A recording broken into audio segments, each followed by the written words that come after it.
Castor Universe. Bienvenue. Et salut et bienvenue dans ce Slack City volume, je sais plus combien, hein, je crois volume 20, 21 par là, un truc comme ça.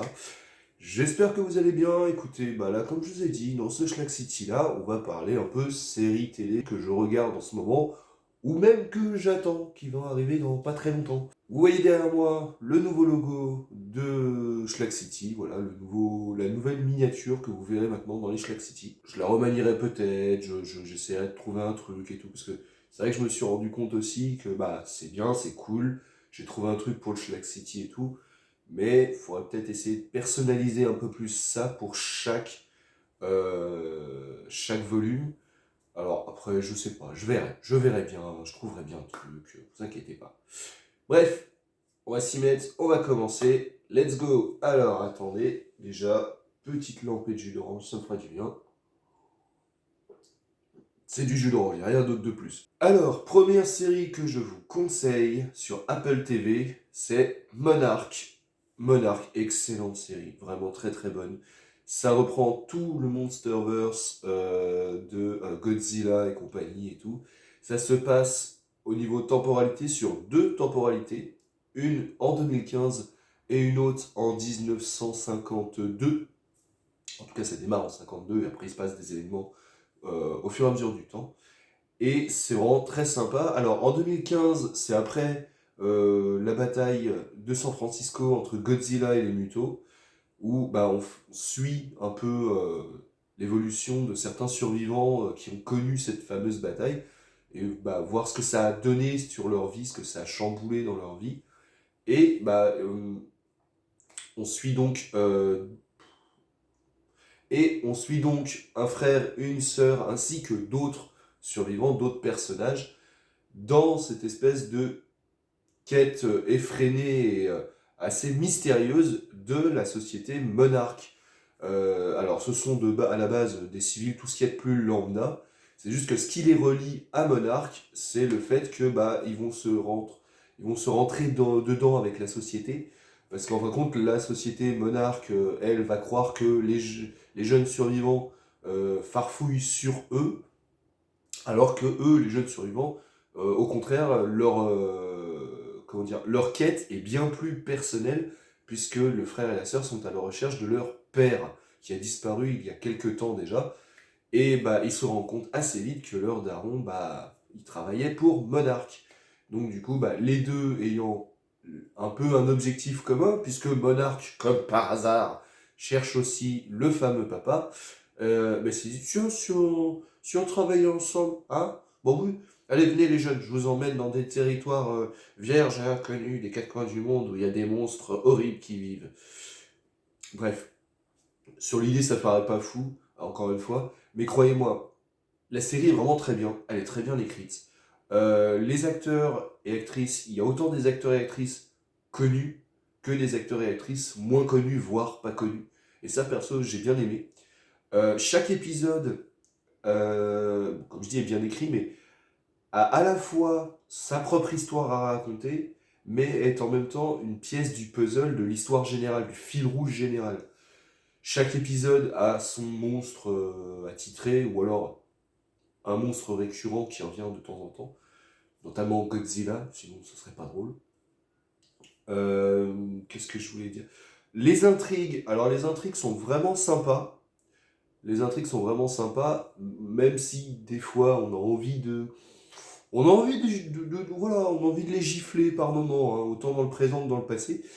Et tiens d'ailleurs, en parlant du passé, donc en 1952, ça se passe pendant la fondation de Monarch. Donc on voit les trois fondateurs de cette société, de cette organisation secrète. Je dis bien secrète parce qu'au début, elle l'était, mais avec tout ce qui s'est passé dans les années 2010, avec la bataille de New York, Godzilla, les Mutos, etc., bah, Monarch a bien dû se révéler au grand monde, hein. Donc voilà, du coup, ce qui fait que de nos jours, elle n'est plus vraiment secrète. Donc en 1952, Monarch est fondé par trois personnes qui se rencontrent lors d'une mission un peu de routine, entre guillemets. Il y a deux scientifiques et un militaire. Alors, les deux scientifiques ne se connaissaient pas de base, ils se rencontrent sur le terrain parce qu'ils recherchent plus ou moins la même chose. Et le militaire, lui, il est là pour chaperonner l'un des deux scientifiques qui est une femme. Et alors, au début, lui, il est pas OP. C'est en plus après-guerre, donc le militaire est un Américain, la jeune scientifique étant une jeune femme japonaise. Comment dire que voilà, au début c'est un peu tendax entre les deux, hein. Et le second scientifique, lui, est américain également, mais lui, très sympa, a aucun problème à travailler avec une femme japonaise, etc. Bien au contraire, il est tellement excité par sa mission que de se rendre compte qu'il y a quelqu'un d'autre comme lui, ça renforce encore plus son envie de continuer. Et ce qu'ils vont découvrir va vraiment bouleverser leur vie, parce que ça va aller au-delà de leur théorie, au-delà de leurs croyances, et c'est ce qui va leur donner envie de fonder Monarch, de convaincre le gouvernement, les militaires et tout, de devoir faire cette société afin de pouvoir retrouver des monstres, enquêter sur eux, les surveiller et potentiellement les chasser si jamais c'est des dangers.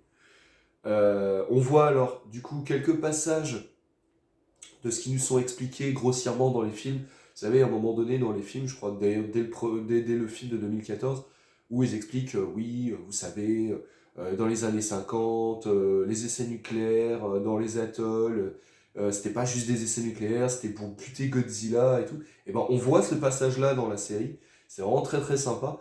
Et on suit évidemment toutes les tensions qu'il peut y avoir, parce que les scientifiques, eux, ils sont là vraiment pour un point de vue scientifique, c'est-à-dire se documenter, trouver des monstres pour pouvoir les observer, voir le pourquoi du comment de leur existence, leur incidence dans le monde, etc.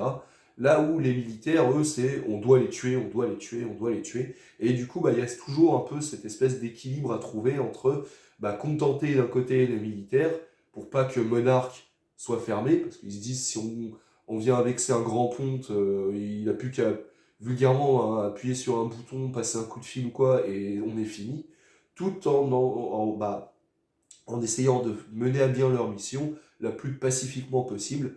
Évidemment, vous doutez bien que ça se passe pas toujours très bien, hein, que quand il y a deux trucs, deux idées bien opposées, bien antagonistes et tout, ça peut pas toujours bien fonctionner, évidemment. Du coup, on voit un peu des actions du passé qui ont des conséquences dans notre présent à nous, donc dans leur avenir à eux, quoi. Et ça crée un espèce d'ensemble de réponses à nos questions qu'on se posait en regardant les films. En tout cas, moi, je me posais, hein, parce que c'est bien gentil, hein, c'est un film de monstres. Le scénario est jamais très profond, évidemment, mais faut dire ce qu'il y a, ils essaient quand même d'instaurer des trucs un peu en fond, un peu en décor, euh, une intrigue, quoi. Et là, ils répondent à cette intrigue, et j'aime beaucoup parce que non seulement ils y répondent, mais ils y répondent très très bien. Ça apporte énormément de réponses et ça étoffe énormément le lore, vraiment, vraiment vrai. Et du coup, ça rattrape aussi le côté un peu nul des films, surtout au niveau du point de vue des humains, parce qu'il faut, à part le film de 2014, où, comment dire, quoique, Godzilla Minus One, il fait pas vraiment partie du Monsterverse. Mais voilà, dans tout ce qui est le Monsterverse, donc tous les films américains, donc Godzilla, Kong, etc., etc., voilà, faut avouer que les humains généralement sont un peu cons, voire carrément. Et du coup, c'est con, mais le message qui essaye de véhiculer, le décor qui essaye d'être planté, l'histoire qui essaye d'être racontée, nous, grand public, on s'en bat un peu les steaks en fait. Et du coup, on nous balance tellement de visuels sur les combats de monstres, les décors, genre dans la Terre Creuse ou Skull Island ou des trucs comme ça, que on est plus attiré par ça que par l'histoire qui essaye de nous être racontée. Et là, dans la série, justement, c'est genre, ils rattrapent le truc, genre, hop, hop, hop, hop, attendez, attendez. Oui, il y a des monstres, oui, il y a des combats, des machins et tout. Mais regardez, on essaie de vous proposer une histoire. Regardez cette histoire, c'est vraiment intéressant. Regardez les origines de tout ça, les questions que ça soulève, les réponses qu'on apporte, etc. Et vraiment, ils le font méga bien. Vraiment super bien. Le jeu d'acteur est vraiment très très cool. Même si, comme je dis, des fois, encore une fois, bah, humain oblige, hein, il y a des actions, des réactions, des trucs comme ça, un peu connes, mais bon, voilà. On voit aussi, bah, des actions, des réactions, des trucs comme ça, des créations de moments, d'événements marquants qui vont avoir vraiment un impact, non pas au moment où ça se fait, mais comme je dis, dans l'avenir, donc dans notre présent à nous, donc en 2015, mais même après, hein, donc dans les autres films qui sont sortis après, donc en 2017, 2018, 2019, etc. Et ça va jusqu'à bah, Kong versus Godzilla, du coup, où bah, il y a des événements ou des personnages qui sont dans ce film, et ben on en entend déjà parler dans la série. On voit vraiment l'émergence, le début de ces gens-là, de ces événements-là, et on comprend mieux les choses. Ils sortent pas de nulle part, disons quoi. Et vraiment, non, c'est très sympa, c'est vraiment bien foutu. Ce qu'on reproche souvent dans ce genre de série, vous savez, les sauts temporels entre le présent, le passé, des trucs comme ça, où des fois on a tendance un peu à se perdre et tout. Là, c'est bien foutu. Parce que déjà, quasiment à chaque fois qu'ils changent de temporalité, ils le mettent en bas d'écran. Ah bah là, on est en 2015, à tel endroit de la Terre et tout. Euh, on fait un saut dans le temps, ah bah là on est en 1952 ou 1953 ou etc. à tel endroit de la Terre, et du coup on n'est pas perdu. On n'est pas perdu. Alors, techniquement j'ai envie de vous dire, avec une équipe d'êtres humains d'un côté et une équipe d'êtres humains de l'autre, on peut pas être perdu vraiment parce que bah, les deux, même si ils ont un lien entre eux, bah, ils se ressemblent pas, je veux dire, c'est pas les mêmes acteurs, c'est pas les mêmes. Voilà. Donc, quelque part, on n'est pas vraiment perdu, mais je trouve ça bien qu'ils aient quand même bien marqué en bas d'écran pour justement éviter que le téléspectateur soit un peu largué dans les événements. Parce que, comme je vous dis, à un moment donné, il y a tellement de liens les uns avec les autres, et ça s'enchaîne tellement, et ça va de plus en plus vite, hein. Mais pas de plus en plus vite dans le sens où au bout d'un moment, ils accélèrent trop, et on comprend plus rien, et c'est juste pour mâcher le travail. Non, c'est pour montrer vraiment que ça prend de l'intensité, tant en termes d'importance, de gravité, enfin, d'intensité, d'émotion, etc., d'action, que bah voilà, en termes de fait que les choses s'accélèrent aussi. C'est-à-dire qu'il y a des trucs à un moment donné où bah, ça paraît assez nébuleux, assez lointain, assez mystérieux, et d'un seul coup, paf, voilà, il y a un fait, il y a une vérité, il y a un truc qui tombe, et du coup ça précipite plein de choses derrière, quoi. Donc, non, vraiment, voilà, la série Monarch, je vous la conseille. Elle est dispo sur Apple TV. Alors, Apple TV, c'est une télé, enfin une chaîne télé. On n'entend pas forcément tant parler. Pas autant que Netflix, Amazon Prime, etc. Mais vraiment, ils vous proposent beaucoup de bangers, surtout au niveau série originale, pardon. Ils ont fait également c'est pas Humankind, merde. Merde. The All Mankind, The All Mankind, que je vous conseille. C'est en gros, ça reprend la course à l'armement, la course à l'espace surtout, pendant la guerre froide avec les États-Unis et l'URSS. Sauf que là, tout est remanié au niveau de l'histoire et c'est hyper bien foutu. C'est vraiment un truc en mode what if, mais c'est super bien écrit, super bien foutu. Donc vraiment, je vous conseille également The All Mankind. Je n'ai pas pris, j'ai pas fait de fond d'écran dessus pour vous en parler, mais vraiment pareil, The All Mankind, excellente série sur Apple TV. Bref, allez voir. Alors, moi perso, j'ai pas Apple TV, donc c'est le genre de série que j'ai trouvé sur les petits sites de streaming, pas très. Hein. Donc peut-être que vous pourriez le trouver aussi. Mais si vous avez Apple TV, regardez Monarch et regardez The All Mankind. Autre série, Demon Slayer. Alors Demon Slayer, j'ai découvert ça l'été dernier grâce à une amie. Je connaissais de nom, mais j'avais jamais regardé, ça m'intéressait pas plus que ça. Et c'est là que je me suis dit, bah pauvre tâche, t'aurais mieux fait. Parce que vraiment, Demon Slayer, c'est une tuerie, c'est un vrai banger. C'est, alors, si vous ne connaissez pas, c'est en gros, alors, les noms des personnages, je suis désolé, j'arrive pas à me rappeler. C'est Tenjiro, si je ne dis pas de bêtises. Qui est bûcheron avec sa famille. Ils vivent dans une petite maison au milieu des bois et tout, et leur, leur subsistance ne tient qu'au travail de bûcheron de Tenjiro et de son père. Et un jour, il rentre du travail et il trouve sa famille morte, ensanglantée. Et très vite, il se rend compte que sa famille a été attaquée par un démon. Et il se rend compte d'autant plus que sa sœur a été transformée en démon et essaye de le bouffer. Essaye de le tuer et de le bouffer. Il se débat comme il peut, il combat pour sa survie, mais en même temps, il essaye de ne pas tuer sa sœur parce que il tient plus que tout, étant donné que c'est sa sœur et également la seule survivante, hormis lui-même, de sa famille. Il fait la rencontre d'un chasseur de démons qui essaye de buter sa sœur parce que c'est son boulot. Il réussit à convaincre le chasseur de démons que non, faut pas lui faire de mal parce que c'est sa sœur, qu'il veut la protéger, qu'il est sûr qu'il peut faire quelque chose pour la soigner, etc. Le chasseur se laisse finalement convaincre, et après, Tenjiro et sa sœur, il y a beaucoup de sa sœur, c'est Marlène sa sœur, son truc. Bref, et commencent à vivre leurs aventures, leur quête épique, pour trouver un moyen de guérir la frangine, tout en malheureusement croisant souvent le chemin d'autres démons qui essayent soit de leur faire du mal à eux, soit de faire du mal à autrui, tout en sachant que, et en apprenant l'existence d'un démon suprême, qui lui, son plan, c'est de transformer le monde entier en démon, de diffuser sa malveillance au plus grand nombre, de transformer de pauvres innocents en démons surpuissants. Et vraiment, ça tient pour l'instant. Alors, au niveau des saisons, c'est entre 3 à 5 saisons. Je m'explique. 3 à 5 parce qu'il y a 2 saisons qui ont été résumées en film.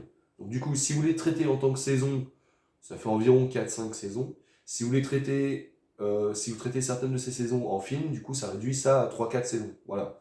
Donc on va dire, grosso merdo, qu'il y a 4 saisons. Bref. Et vraiment, c'est un banger. Graphiquement, waouh.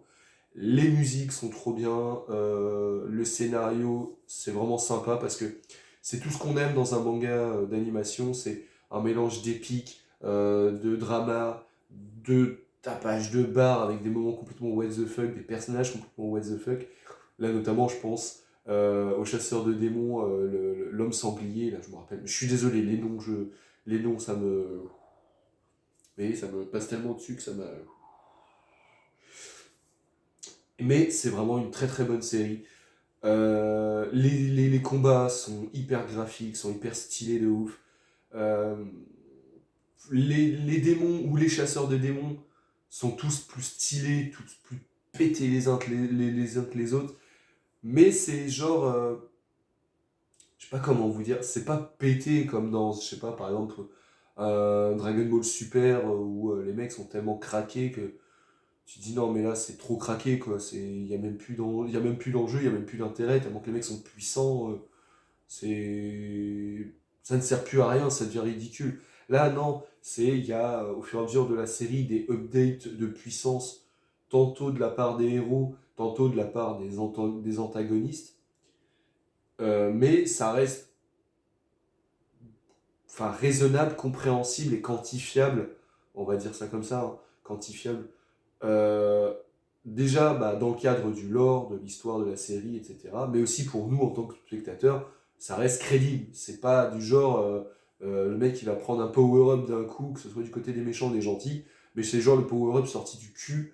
Tu te dis, mais attends, il y a 2 secondes, t'étais en train de te faire rétamer, tu étais en train de te faire rétamer depuis 2 épisodes, et dans ce coup d'un seul, genre, t'as une illumination et tu rétames le. Non, c'est tu sens vraiment l'évolution du personnage, l'évolution de son histoire, et de sa puissance aussi, parce que Tenjiro et sa sœur, ils vont rencontrer plein d'alliés qui vont leur apprendre plein de choses sur comment combattre un démon, comment les débusquer, des techniques différentes, des trucs comme ça et tout.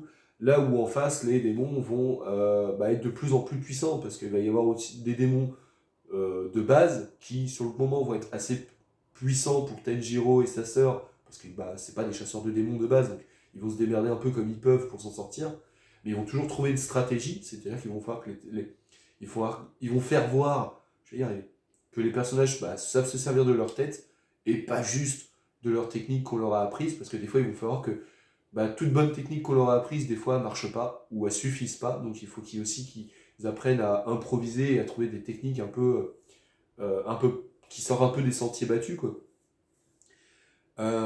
Et ils vont, bah, comme je dis, rencontrer des personnages tant des protagonistes que des antagonistes qui sont vraiment super bien, hyper badass, haut en couleur.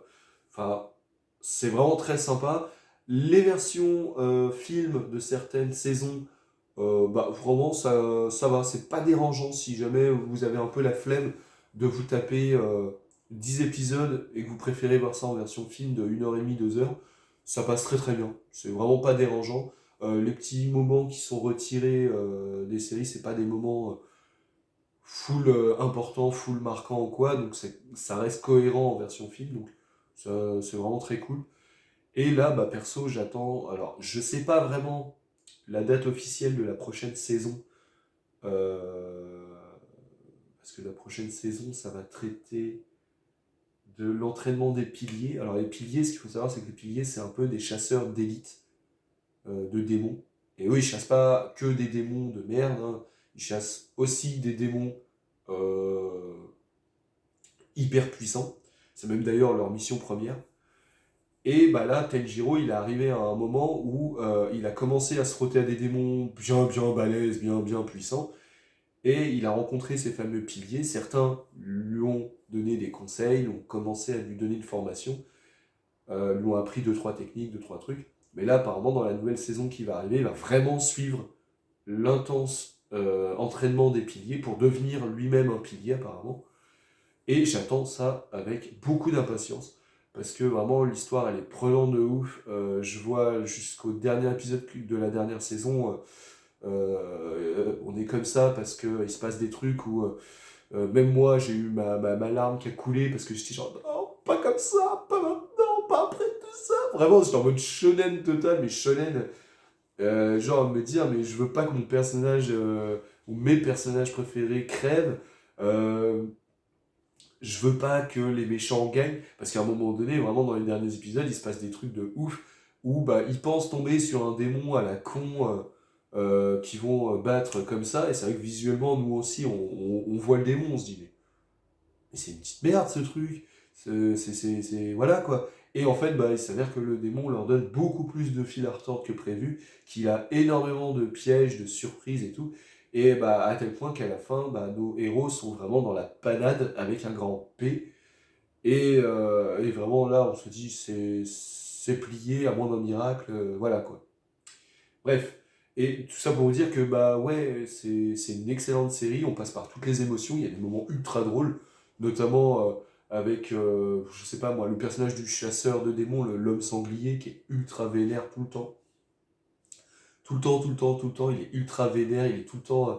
je sais plus si c'est dans la saison 3 je crois, à un moment donné, ils doivent prendre un train, il a jamais pris de train, il a jamais vu de train de sa vie. Et lui, pour lui, il croit que c'est un démon de métal, donc il se met à défoncer le train, à l'attaquer à grands coups de katana. C'est très drôle, et devant une gare avec plein de gens, genre en mode mais what? Pourquoi tu fais ça? Et puis ses potes, donc Tenjiro et puis un autre chasseur, qui sont en mode mais mec, arrête tes conneries, c'est qu'un train quoi. Bon, en parlant du deuxième chasseur, c'en est un, alors lui, je le trouve hyper badass parce que en temps normal, il est con, il est hyper peureux, tout ce que vous voulez. Enfin, vraiment, le mec, il a rien pour lui pour être chasseur. Mais par contre, quand il est en mode combat, il a un espèce de déclic avec un changement de personnalité où là, vraiment, c'est le mec, il a fait ça toute sa vie. Il est hyper impressionnant, hyper badass, hyper fort. Enfin, voilà quoi. Mais du coup, le contraste entre les deux est super drôle quoi. Super drôle parce qu'il peut passer d'une personnalité à l'autre vraiment d'un claquement de doigts dans les deux sens, hein. Genre à un moment donné il va être en mode épique, badass et tout et il suffit qu'il voit une jolie fille et c'est genre et du coup bah, là on est en mode mec concentre-toi c'est pas le moment. Donc ouais non vraiment j'adore Demon Slayer, c'est con à dire. J'en avais tant entendu parler depuis bah, que ça existe, hein. Ça fait quelques années maintenant, ça doit faire je crois peut-être 4 5 ans, un truc comme ça. Ça fait 4 5 ans que j'en entends parler, mais je sais pas, ça m'intéressait pas plus que ça. j'étais pas hypé plus que ça et tout. Puis pour dire qu'à l'époque, j'avais pas forcément Netflix ou des trucs comme ça, donc je pouvais pas non plus m'y intéresser plus que ça. Et j'ai ma pote, comme je vous ai dit, chez qui je suis allé l'été dernier, qui m'a dit, écoute, regarde au moins quelques épisodes, vas-y, cale-toi dans le canapé, regarde et tout et tout. Et si, là, je me suis dit, mais ça a l'air pas mal ça, mais je veux savoir la suite. En plus, vraiment, c'est le genre de truc où, bah, à chaque fin d'épisode ou quoi, il y a un truc qui relance l'intérêt pour l'épisode suivant, donc voilà. Et comme je vous dis, plus ça va dans la série, plus ça va crescendo dans l'importance des choses, dans la gravité des choses, dans le power-up des personnages et tout. Donc du coup, ça donne des combats encore plus épiques. Mais vraiment, c'est génial. C'est vraiment très très cool. J'ai hâte, comme je dis, de voir la prochaine saison. Ils ont prévu encore apparemment de faire encore voire plusieurs films. Alors je ne sais pas si ça sera encore une fois des résumés de saisons qui vont condenser en film ou si ce sera des trucs un peu originaux, un peu hors série. Je ne sais pas du tout, mais j'ai très très hâte de voir ça. Donc voilà, pour ce qui est de Demon Slayer. Dernier petit point, Avatar, le dernier maître de l'air, la série Netflix qui arrive le 24, il n'y a pas la date là-dessus, je crois que c'est le 24 février sur Netflix. J'attends avec assez d'impatience. Je dirais pas que je suis hypé de ouf, parce que malheureusement, bah, je me refais un peu le film horrible qui était sorti il y a une petite dizaine d'années, qui était horriblement dégueulasse. Le seul truc qu'il avait pour lui, c'était graphiquement, bah, la CGI des attaques était plutôt sympa, mais sinon, au secours. Je veux dire, les personnages, hormis Hang, tous les autres personnages ne ressemblaient pas à ce qu'ils devraient être. Le jeu d'acteur était horrible. Les moyens, ça faisait un peu Wish, je trouve. Là où la nouvelle série de Netflix a l'air de rentrer un peu plus dans les clous quand même. Les personnages ressemblent, enfin les acteurs etc. ressemblent vraiment à leurs personnages. La CGI, alors la CGI, je sais pas, je verrai bien, parce que dans le trailer, il y a des trucs que j'ai trouvé sympas et d'autres que j'ai trouvé un peu, que ça piquait un peu les yeux. Mais voilà, je me dis, c'est qu'un trailer, ils ont peut-être amélioré des trucs derrière, etc. L'histoire a l'air d'être vraiment plus fidèle à l'animé, à la série animée et tout. Alors je sais pas s'il y a des mangas papier, je sais pas du tout, faudrait que je me renseigne. J'ai jamais su. Que ce soit pour le dernier maître de l'air ou Avatar Korra, je sais pas. Avatar Korra, oui. Ça, si, non, si, je mytho. Pour Avatar Korra, si, il y a des. Alors, ils appellent pas ça des mangas, ils appellent ça des comics. Bon, mettons. Mais pour le dernier maître de l'air, je sais pas du tout. Donc, voilà. Bref, et donc, bah, ça a l'air vraiment sympa. Je veux dire, regardez, Aang, bah, il ressemble évidemment à Aang. Zuko, je suis désolé, il ressemble à Zuko. Il ressemble plus à Zuko que l'acteur du film. Hein. Azula, bah, clairement. Oncle Hiro, alors Oncle Hiro, bon, ils n'ont pas mis la barbe vraiment qu'on connaît, qu'on aime bien, mais ça rentre dans les clous pour être Oncle Hiro, je suis désolé. Katara, ouais, même si la tête de l'actrice, je sais pas, faut avoir dans le truc. Et So- merde, comment c'est déjà, le frère de Katara? Sokka, merci. Je sais pas qui l'a crié dans les commentaires ou quoi, mais Sokka, je vous remercie. Et bah vraiment, et bah alors, ça me fait chier parce que l'image, j'ai pas pu l'avoir sous un autre format ni rien. Mais là, derrière, il y a le chef de la Nation du Feu, donc le père de euh, Azula et machin, le frère de Oncle Hero, enfin bref. Et bah pareil, il ressemble vraiment au Seigneur du Feu dans la série. Donc déjà, c'est un bon point déjà qu'ils aient pris une bonne pléiade d'acteurs et d'actrices qui ressemblent et tout. Je me dis, c'est déjà ça. De ce que j'ai vu au niveau des costumes, des décors, des trucs comme ça, on arrive à reconnaître des trucs par rapport à l'animé. Pareil, c'est toujours ça de bien de prix. Les pouvoirs, la CGI et tout ça, comme j'ai dit, il y a des trucs qui avaient l'air sympas, d'autres trucs où je me suis dit, ouh, ça pique un peu. Mais comme j'ai dit, bah, ils peuvent encore peut-être avoir changé des trucs, amélioré des trucs ou quoi.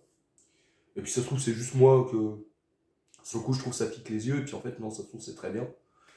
Bref.